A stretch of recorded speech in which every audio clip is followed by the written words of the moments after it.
உலக மக்கள் அனைவருக்கும் வணக்கம். இப்போ இந்த வீடியோவில் என்ன பார்க்க போகிறோம்னா, இப்போ வந்து பார்த்தீங்கன்னா, இப்போ நம்ம வந்து இப்போ நமக்கு வந்து முதல் சித்தர் யார் அப்படின்னு சொன்னோம்னா பார்த்தோம்னா, சிவன் சொல்கிறோம். சிவன் வந்து முதல் சித்தர். அதே மாதிரி வந்து பார்த்தோம்னா, நம்ம முருகனை வந்து சித்தர் அப்படின்னு சொல்கிறோம். அவரும் முதல் சித்தர்.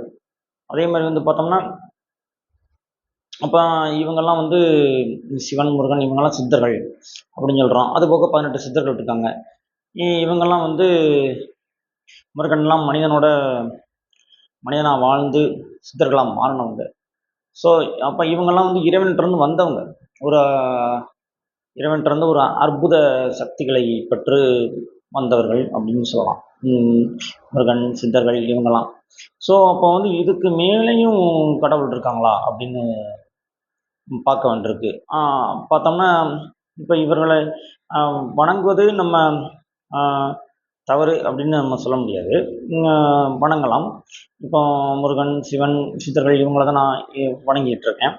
ஆனால் வந்து பார்த்தோன்னா இந்த வள்ளலார் அப்படின்ற கான்செப்டுக்குள்ள நம்ம போகும்போது, ஏன்னா இப்போ ரீசெண்டாக நான் அந்த வீடியோஸ் பார்த்ததுனால கொஞ்சம் என்னென்னா, நம்ம இந்த வள்ளலார் என்ன சொல்கிறாருன்னா, இந்த சமயம், இந்த மதம் இதெல்லாம் பார்த்தோம்னா வந்து தேவையற்றது மனிதனுக்கு.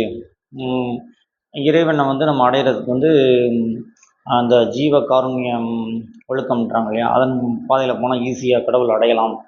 இப்போ இந்த இந்த மத வாயிலாக போனோம்னா நம்ம என்னென்னா நீண்ட நேரம் தியானம் செய்ய வேண்டும், தவம் இருக்க வேண்டும். சித்தர்கள்லாம் அப்படி தான் கடுமையான தவம் இருந்து தான் வந்து கடவுள் அடைஞ்சாங்க.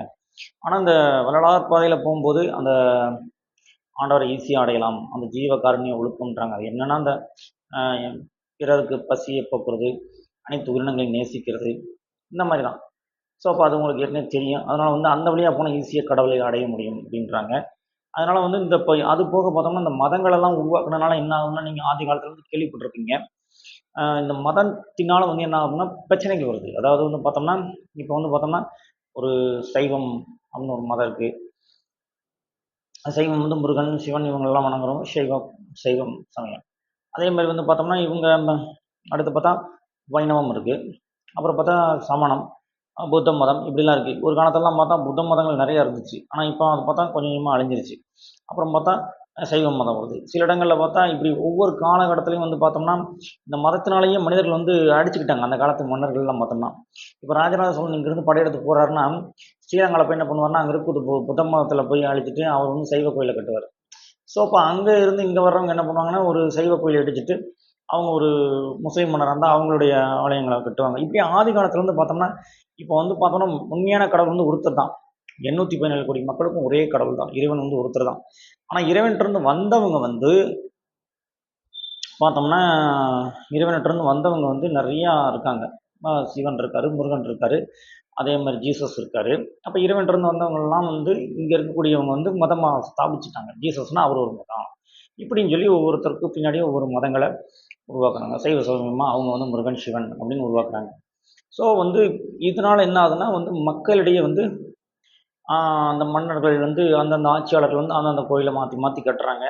ஒருத்தரோட பிரிட்டிஷ் ஆட்சி அமைச்சுன்னா அப்போ வந்து அவங்களுக்கு பிடிச்ச மதங்களை இப்போ ஒரு பிரிட்டிஷ் வந்து வேற ஒரு நாட்டில் போய் ஆட்சி செய்கிறாங்கன்னு வச்சுக்கோங்க, அங்கே கிறிஸ்தவ மதத்தை பரப்புவாங்க. இப்போ வந்து ஒரு புத்தர் மன்னர் வந்து ஒரு ஆட்சி செய்கிறாருன்னா அங்கே புத்த மதத்தை போய் பரப்புவார்.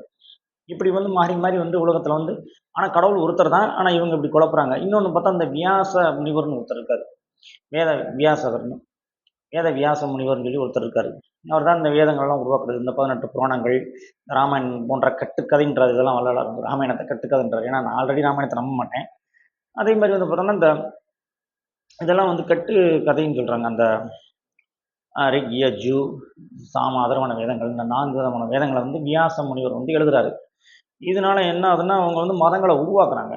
உருவாக்கும் போது என்ன ஆகுதுன்னா எல்லா மதங்களையுமே உருவாக்குனது வந்து இந்த மாதிரி தான்.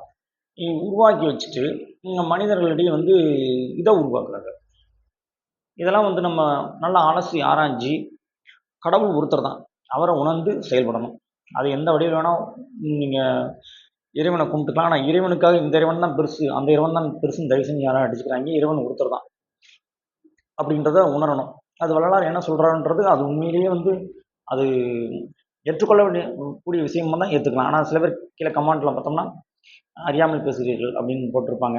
ஸோ அதை நான் இன்னும் பாதி தான் பார்த்துருக்கேன்.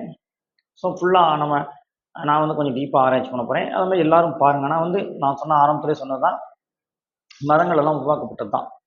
ஆதியில மனுஷன் வந்து இயற்கையை தான் வழிபட்டிருக்காங்க. அப்புறம் தான் மதங்கள் உருவாக்கப்பட்டது. ஸோ கடவுள் ஒருத்தர் தான். அந்த கான்செப்ட். 817 கோடி மக்கள் இருக்காங்கன்னா அவங்களுக்கு கடவுள் வந்து ஒருத்தர் தான். நம் மனிதர்கள் தான் மாற்றி மாற்றி வணங்கிக்கிறாங்க. மதங்களை உருவாக்கி வச்சிருக்காங்க. இந்த வியாச முனிவர்னு சொன்னேன்ல, அவர் எப்படி உருவாக்கி வச்சிருக்காரோ அதன் போல தான் அங்கங்கே இவங்க உருவாக்கி வச்சிருக்காங்க. இதனால என்ன ஆகுதுன்னா பிரச்சனைகள் தான் வருது. ஸோ இதெல்லாம் தவிர்க்கிறதுக்கு இந்த உண்மையான கடவுள் அப்படின்றது இந்த பரமாத்மா ஒரே ஒரு ஒளியின் வடிவமானவர். அவர் தான் கடவுளாக இருக்க முடியும். அவர்கிட்ட தான் சிவன், முருகன் எல்லாருமே வந்திருப்பாங்க. அவங்ககிட்ட இருந்து சக்திகளை பெற்று வந்திருப்பாங்க. ஸோ அதெல்லாம் என்னன்னுன்றது கொஞ்சம் தீவிரமாக எல்லாரும் சிந்தித்து நல்ல ஒரு இது பண்ணுங்க அப்படின்னு நான் சொல்லிக்கிறேன். நல்ல ஒரு விடயத்தை தேடுங்கள் அப்படின்னு சொல்கிறேன். அதனால் மதத்துக்காக இந்த எல்லாரும் இது போட்டுக்கிற வேண்டாம், போட்டி போட்டுக்க வேண்டாம் அப்படின்னு நான் சொல்லிக்கிறேன். வள்ளல் பெருமான் அதான் சொல்கிறாரு. அடுத்த வீடியோவில் சந்திப்போம் மக்களே. நன்றி, வணக்கம். கமெண்ட்ஸில் நீங்கள் சொல்லுங்கள் உங்களுடைய இதுகளை. அடுத்த வீடியோவில் சந்திப்போம் மக்களே. அதனால் பார்த்தோம்னா இந்த இஸ்ரேல்லாம் பார்த்தோம்னா சண்டை போட்டுக்கிறாங்க இல்லையா, அதெல்லாம் தவிர்க்க வேண்டும். மதத்துக்காக சண்டை போட்டுக்கிறாங்கன்னா அதெல்லாம் அவங்க வந்து மாற்றிக்க வேண்டும் அப்படின்னு அதுக்காக தான் அந்த ஒரு காணொலி அப்படின்னு கூட வச்சுக்கோங்க. அதை வந்து நம்ம அடுத்த வீடியோவில் பார்ப்போம். ஏன்னா எல்லா வேத புத்தகங்கள்லையுமே வந்து பார்த்தோம்னா இந்த பைபிளாக இருக்கட்டும், அதிலெல்லாம் எழுதுனதெல்லாம் வந்து யார் எழுதுனாங்க என்ன ஏதுன்னு கொஞ்சம் டீப்பாக பார்க்கணும். ஏன்னா கடவுள் ஒருத்தர் தான். சும்மா இவங்க ஏன் அது எதுவும் எழுதி வச்சுட்டு போயிருக்காங்க, அதில் நடக்கும் இதில் நடக்கும் அப்படின்ட்டு மக்கள் எல்லாம் தவறான பதில் போயிடக்கூடாது அப்படின்னு நான் சொல்லிக்க வரேன். அது என்ன ஏதுன்னு மக்கள் உண்மையை அறிய வேண்டும். அடுத்த வீடியோ சந்திப்போம் மக்களே. நன்றி.